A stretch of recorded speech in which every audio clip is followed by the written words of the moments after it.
J'ai beaucoup réfléchi à la relation que l'on établit souvent entre l'odieux personnage de Daniel Quilp dans le magasin d'antiquités de Dickens, The Old Curiosity Shop, et Mr. Punch. On a souvent prétendu que, en réalité, dans l'esprit de Dickens, Mr. Punch et Daniel Quilp, c'était en réalité le même personnage.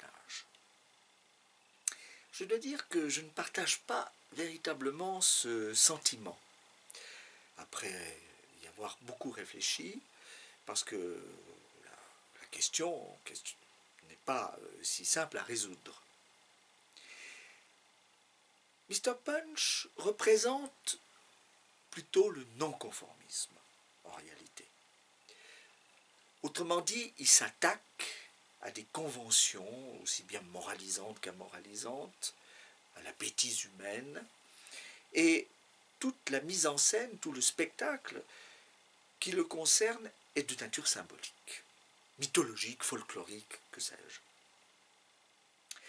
Lorsque Dickens crée, en 1840, son roman, son 4e roman, Le Magasin d'Antiquités, il met vraiment en scène le mal absolu de tous les vilains, pour prendre un anglicisme, de son œuvre. Daniel Quilp est vraiment le plus odieux, le plus déshumanisé. D'ailleurs, c'est intéressant de voir qu'il le décrit à la fois comme quelqu'un qui a un corps de nain et une tête de géant.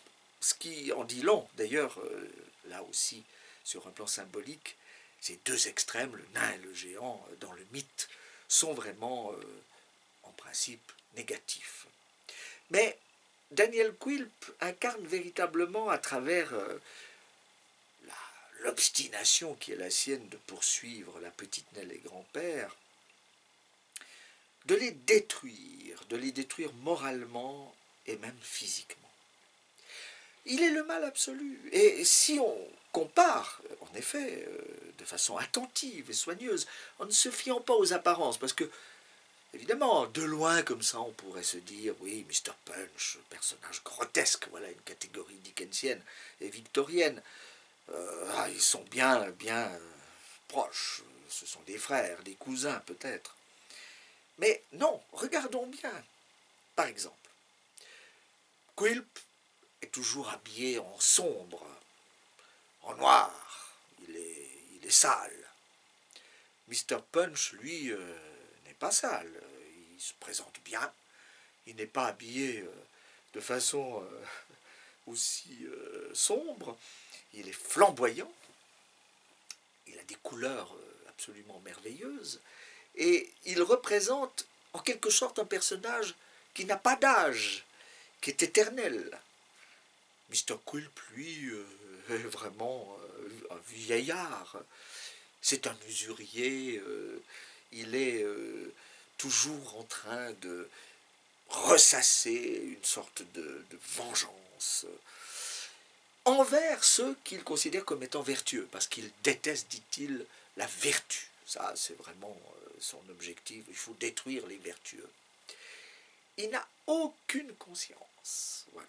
Alors, on pourrait rajouter à cela, c'est qu'il manque complètement d'humour. Voilà. Ce qui caractérise Mr. Punch, c'est précisément l'humour. Alors, Mr. Punch fait partie de la slapstick comédie, et ça renvoie effectivement dans la filmographie à Laurel et Hardy, à Charlie Chaplin. Et lorsque j'évoque ces derniers noms, je ne vois pas du tout ce que Mr. Quilp, Daniel Quilp, vient faire dans ce groupe-là. Je ne comprends pas qu'on puisse l'assimiler, tant il est dépourvu non seulement d'humanité, mais de bonne humeur, de joliesse, d'enthousiasme dans la drôlerie. Il fait partie justement de cette catégorie du grotesque, une catégorie dickensienne. Le grotesque, c'est, il ne faut pas le comprendre en français, ce mot, il faut le comprendre dans l'optique de l'œuvre de Dickens, plus particulièrement, et aussi dans le contexte victorien. Dans ce contexte victorien, le grotesque, eh bien, ce sont des personnages peut-être qu'on connaît davantage. C'est l'hypocrite Uriah Heep de David Copperfield, qui est un fourbe et qui fait beaucoup de mal lui aussi, qui n'a aucun scrupule. Et puis le Fagin, ce voleur qui, dans Oliver Twist, dirige une troupe d'enfants destinés donc à voler les honnêtes gens dans la rue.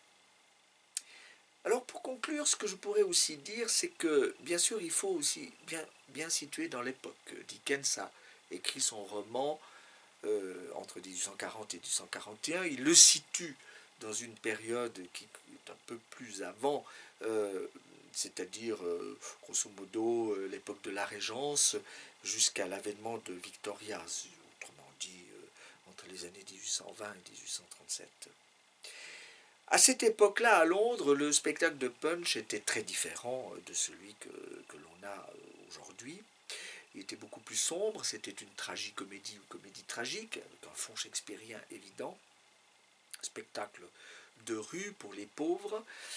Mais bien sûr, quand on regarde les gravures de l'époque, on pourrait très bien penser en effet que le Piccini Punch, Piccini étant le marionnettiste qui animait cette figure à ce moment-là dans les rues de Londres, ce Piccini pouvait être vraiment un méchant aussi.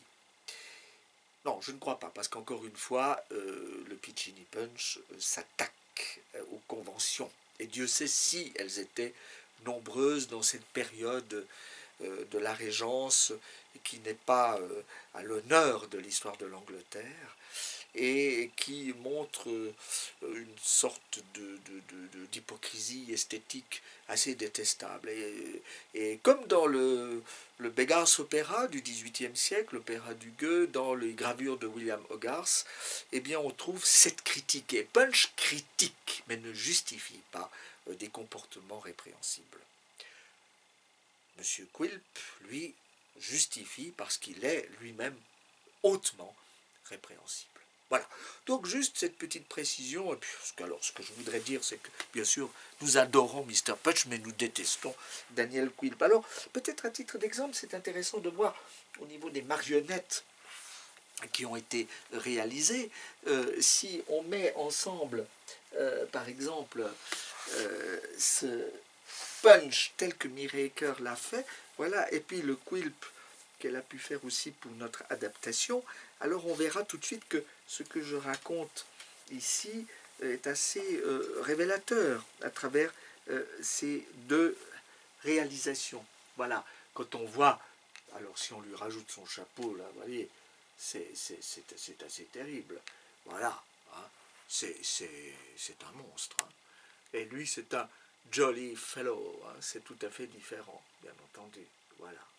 Là, on a, bien sûr, c'est la conception de Mireille Ecker pour Punch. Mais bien sûr, si là je prends le Piccini, alors le Piccini par Christopher von der Kratz, qui est d'après la gravure il prend le chapeau rien que pour se moquer de lui, eh bien, d'après la gravure de George Cruikshank, dans les années 1820, eh bien, on pourrait penser en effet qu'il y a cousinage. Mais non, regardez bien, lui, avec sa bouche tordue, là, il est vraiment haineux, et il est vindicatif au possible. Il n'a pas de conscience, c'est comme une sorte d'animal, alors que lui, il est comme dans théâtre de Shakespeare, dans les clowns shakespeariens et dans le Falstaff aussi, dont il est un descendant, c'est un farceur. Hein. Mais il joue des tours à ceux qui méritent de les subir, hein, indéniablement. Lui, on l'aime bien, hein, mais lui, allez, oust.